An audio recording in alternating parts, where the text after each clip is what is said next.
ሶስት ሐሳቦችን ነው የምናየው። እግዚአብሔር በመስቀሉ ላይ ኃጢአት የተባለውን ሁሉ እግዚአብሔር በመስቀሉ ላይ በክርስቶስ ኢየሱስ ሥጋ ላይ እንደፈረደበት አንዳንድ ነጥቦችን እናያለን።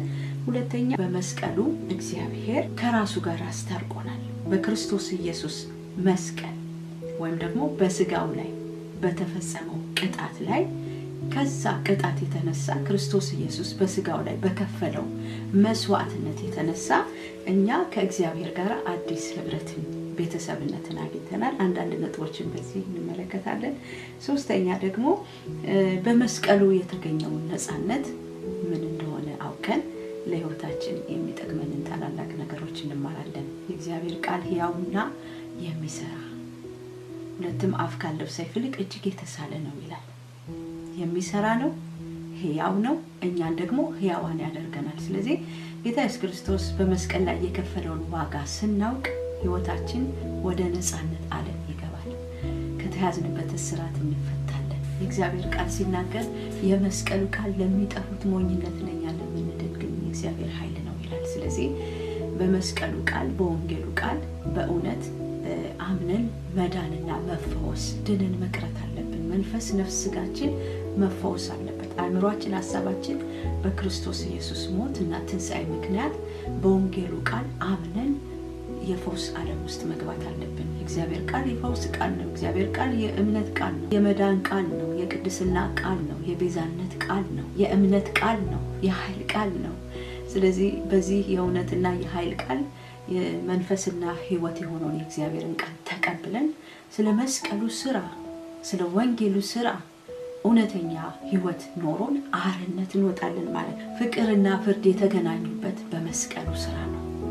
የእግዚአብሔር ፍቅርና የእግዚአብሔር ፍርድ የተገናኙበት እኛ ነፃ የወጣንበት የመስቀሉ ሥራ ነው። ጌታችን ኢየሱስ ክርስቶስ በሥጋው ላይ የከፈለው በነፍሱ ላይ የከፈለው መስዋዕትነት ነው። እግዚአብሔር በመስቀሉ ላይ በኃጢአት ሁሉ ላይ ፈርዷል። ወይም ደግሞ እግዚአብሔር በልጁ በኢየሱስ ክርስቶስ ሥጋ ላይ በኃጢአት ሁሉ ላይ ኃጢአት የተባለውን ነገር ፈርዶበታል። ይህንን ስንል አንደኛ እግዚአብሔር በመስቀሉ ኃይሉን ገልጧል።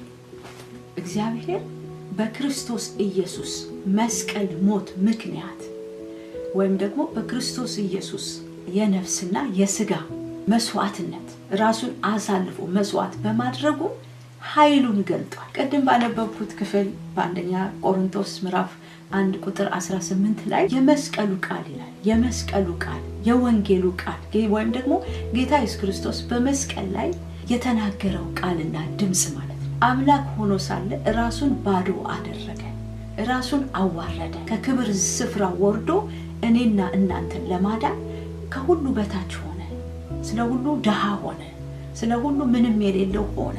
በምድር ላይ ስለኔና ስለናንተ ተንከራተተ፣ በመስቀል ላይ ዋጋ ከፈለ፣ በደዌ ደቀቀ፣ ተሰደበ፣ ብዙ ዋጋ ከፈለ፣ ደሙን አፈሰሰ። ስለዚህ የመስቀሉ ቃል ጌታ ኢየሱስ ክርስቶስ በመስቀል ላይ ራሱን መስዋዕት ሲያደርግ ዋጋ ሲከፍል፣ ደሙን ሲያፈስ፣ ሲደበደብ፣ ሲገረፍ በጅራፍ ይሄ የመስቀል ቃል ወይም ደግሞ የመዳን ቃል የወንጌሉ ቃል በመጀመሪያ ቃል ነበረ፣ ቃልም በእግዚአብሔር ዘንድ ነበረ፣ ቃልም ደግሞ ራሱ እግዚአብሔር ነበረ።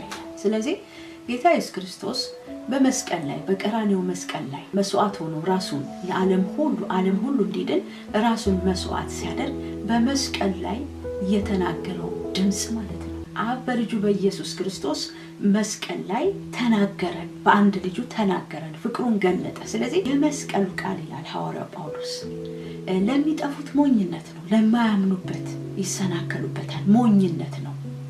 ለኛ ለምናምን ግን ለኛ ለምንድን ግን ለተቀበልነው ግን የእግዚአብሔር ኃይል ነው። ስለዚህ እግዚአብሔር በክርስቶስ ኢየሱስ ሥጋ ላይ ወይም ደግሞ መስቀል ሞት ላይ ኃይሉን ገልጧል። ሮሜ መጽሐፍ ምዕራፍ 1 ቁጥር 16 ላይ ሐዋርያው ጳውሎስ ለሮሜ ሰዎች እንደዚህ ይናገራቸዋል። በወንጌል አላፍርም ይላል።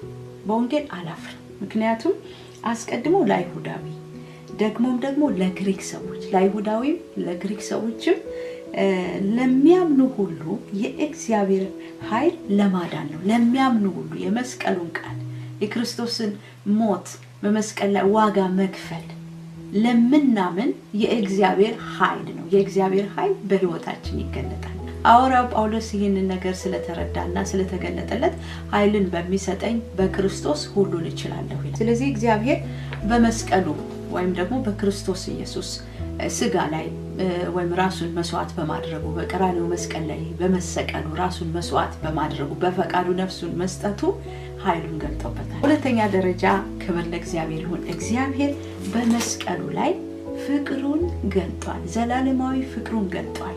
በአዳምና በሔዋን ኃጢአት ምክንያት ዓለም ሁሉ ኃጢአትን ለበሰ፣ ኃጢአትን ወረሰ፣ እርግማንን ወረሰ፣ አለመታዘዝን ወረሰ።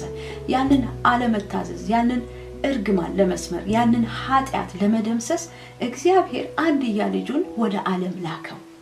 ወደ ዓለም ሲልከው በመስቀል ላይ ተሰቅሎ ስለኔና ስለናንተ እርግማን እንዲሆን፣ ኃጢአት እንዲሆን፣ ሁሉ ነገራችንን፣ ኃጢአታችንን፣ ደዌያችንን ሁሉ በስጋው ላይ በመስቀል ላይ በመሰቀል ተሸከመ እኛን ነፃ ለማውጣት። ይህንን ደግሞ እግዚአብሔር አብ ፍቅሩን የገለጠበት ነው። በልጁ በኢየሱስ ክርስቶስ ሞት ወይም ደግሞ መስቀል ስቅላት ላይ እግዚአብሔር አብ ዘላለማዊ ፍቅሩን ለኔና ለናንተ ገልጧል። ስለዚህ እግዚአብሔር በኢየሱስ ክርስቶስ ሞት ወይም ደግሞ መስቀል ስቅላት ምክንያት በመሰቀሉ ምክንያት ኃይሉን ክብሩን ገልጧል። ኃያልነቱን፣ ታላቅነቱን፣ ኃጢአትን ማሸነፉን፣ ሰውን መውደዱን፣ ፍቅሩን ገልጧል። ሮሜ 5:8 ላይ ሐዋርያው ጳውሎስ ለሮሜ ሰዎች እንደዚህ ይናገራቸዋል። ነገር ግን ገና ኃጢአተኞች ሳለን ክርስቶስ ስለኛ ሞቷል።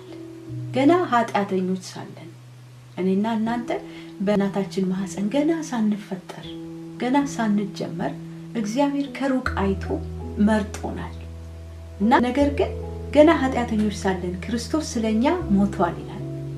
እንደገና እግዚአብሔር ለኛ ያለውን የራሱን ፍቅር ያሳያል። ምን ያህል እንደወደደ፣ ምን ያህል እንደወደደሽ፣ ምን ያህል እንደወደደን፣ ዓለምን ሁሉ እንዴት እንደወደደ አስቀድሞ ገና ኃጢአተኞች ሳለን፣ ደካሞች ሳለን፣ ሳንፈጠር እግዚአብሔር ልጁን ኢየሱስ ክርስቶስን አሳልፎ ሰጥቶናል።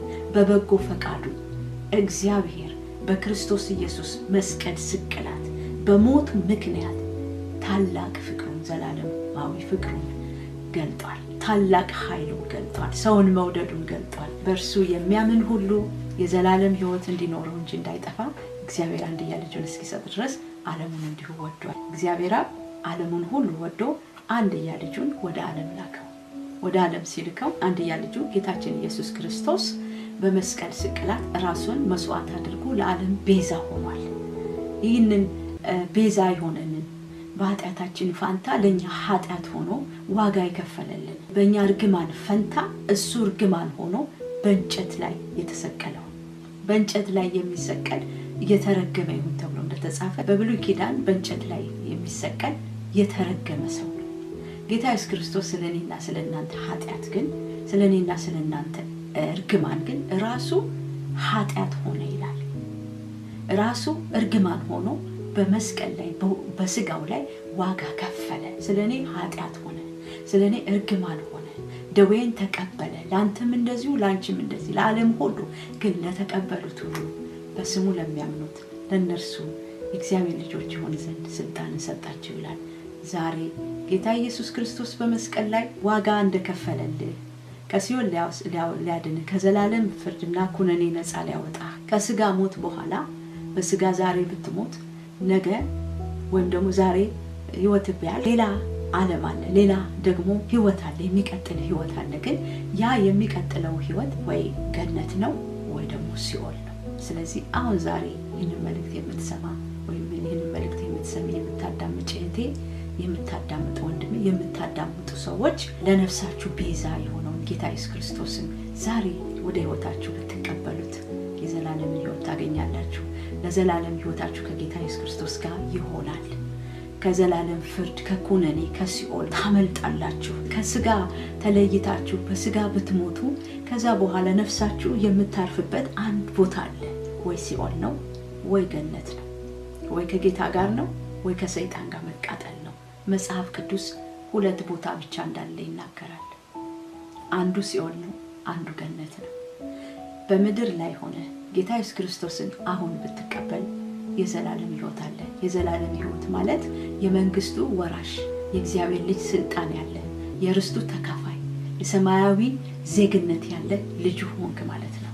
ስለዚህ ዛሬ ኢየሱስ ክርስቶስን ብትቀበል ከሲኦል ታመልጣለህ፣ ከዘላለም ፍርድ ከኩነኔ ታመልጣለህ፣ ከደዌ ከበሽታ ከስቃይ በምድር ላይ ካለው ችግርና ሰቆቃ ሁሉ ነፃ ትወጣለህ። እግዚአብሔር አምላካችን ወይም እግዚአብሔር አብ አባታችን በልጁ በኢየሱስ ክርስቶስ ሞት በመስቀል ስቅላቱ ላይ በስጋው ላይ ዋጋ ሲከፍል ጌታ ኢየሱስ ክርስቶስ ኃይሉን ገልጧል፣ ታላቅነቱን ገልጧል፣ አዳኝነቱን ገልጧል፣ ታላቅ ፍቅሩን ደግሞ ገልጧል። ለዚህ ነው አሁን ያነበብኩት ክፍል ማለትም ሮሜ 5:8 ላይ ነገር ግን ገና ኃጢአተኞች ሳለን ክርስቶስ ስለኛ ሞቷልና እግዚአብሔር ስለኛ ያለው የራሱን ፍቅር ያስረዳል ይላል። በሶስተኛ ደረጃ እግዚአብሔር በመስቀሉ ሐዘናችንን አስወገደልን ወይም ደግሞ በመስቀል ሞት በተሰቀለው በቀራንዮ መስቀል ላይ በኢየሱስ ክርስቶስ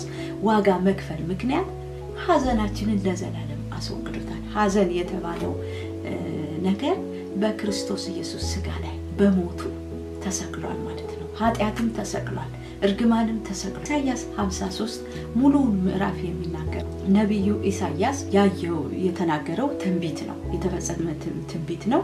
ግን ስለ ጌታችን ስለ ኢየሱስ ክርስቶስ ዋጋ መክፈል ስለ መስቀል ሞቱ ነው የሚናገረው። ስለዚህ ከዛ ክፍል ወስጄ ነው ይሄንን ክፍል ማነበው። እግዚአብሔር በመስቀሉ ወይም ደግሞ በክርስቶስ ኢየሱስ የመስቀል ስቅላት በስጋው ላይ በከፈለው ዋጋ ወይም መስዋዕትነት ምክንያት ሐዘናችንን አስወግዶታል። ኢሳይያስ 53:4 ላይ እንዲህ የሚል ቃል እናነባለን። በእውነት ይላል በእርግጥ ደዌያችንን ተቀበለ። ማን? ጌታችን ኢየሱስ ክርስቶስ። የኛን ደዌ፣ የኛን ስቃይ፣ የኛን ኃጢአት፣ የኛን ቅጣት፣ ደዌያችንን ሁሉ፣ ህመማችንን፣ ስቃያችንን፣ ጭንቀታችንን ሁሉ የኛን ፍርድ በስጋው ላይ ተቀበለ ይላል። ህመማችንንም ተሸከመ። ህመማችንን፣ ቁስላችንን በኃጢአት ምክንያት በአዳም እና በሔዋን ኃጢአት አለመታዘዝ ምክንያት ዓለም ሁሉ ተፈረደበት።